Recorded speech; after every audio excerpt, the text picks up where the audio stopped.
And he joins us now from the Netherlands. Thank you so much for joining us on the program today.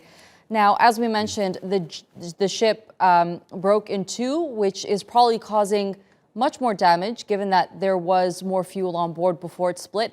How much damage are we talking about here? Well, the damage, if you look at the amount of oil, is not exceptionally high. It's actually on the low side if you compare it to disasters like Deepwater Horizon, the BP oil spill, etc.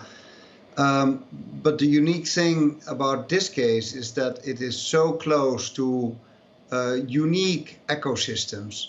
So the more than 1,000 tons of oil, fuel oil that has entered the water, will cause an enormous damage. We talk about an oil spot on the water, which is about half the size of Manhattan.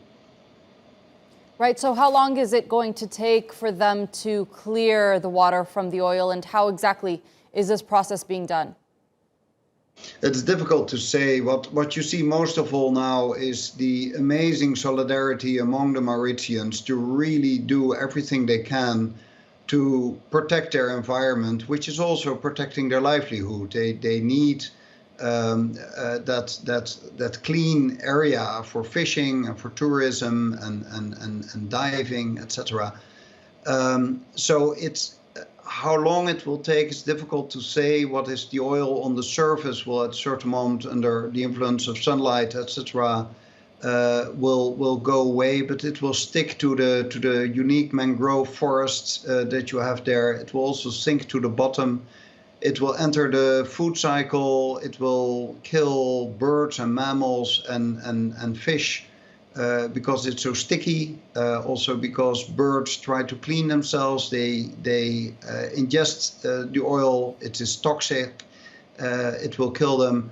The total assessment of the damage can only be done in months from now, or actually even years from now. You can really make the right assessment of how bad this actually was. But that it's bad, that it's the worst that Mauritius has ever seen, that is very clear at this moment already. That's very unfortunate. Well, Mauritius says it is going to seek compensation for this leak, but how can you compensate for a leak that we've seen that's done damage to this extent?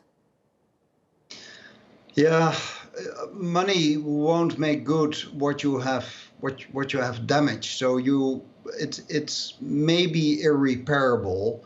The money can do only so much. If you look, for instance, at what I just mentioned, the Deepwater Horizon oil spill of 10 years ago, you see that they used the money to compensate fishermen. They used money to clean. They used money, for instance, to have bang shots to get the birds away from the place where the oil is, so that not more birds would get killed by the oil.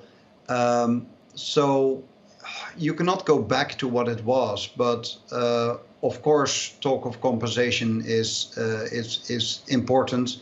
And it can at least help to recover the economy. Some people may have to seek a different livelihood. Those people that are diving there as tourists won't be diving there for a long while. They need another source of income.